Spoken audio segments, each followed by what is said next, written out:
Everybody is talking about the Paris 2024 Paralympic Games, but do you know what makes this one truly special? On August 28th, the heart of Paris will light up with the opening ceremony at Place de la Concorde and the Champs-Élysées. 4,400 athletes from 184 delegations will parade down these iconic streets, showcasing the triumph of human spirit and the power of inclusion.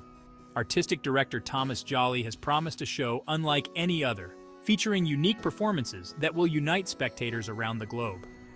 The first day of competition on August 29th kicks off with thrilling events in paracycling, paraswimming, paratable tennis, and parataekwondo.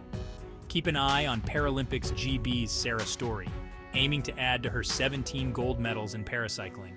And don't miss the wheelchair rugby clash between Australia and Great Britain, and USA versus Canada. Day 2 introduces para-athletics and shooting parasport, with stars like Tanguy de la Forest and Avani Lacara bringing their A-game. Tune in and witness history in the making.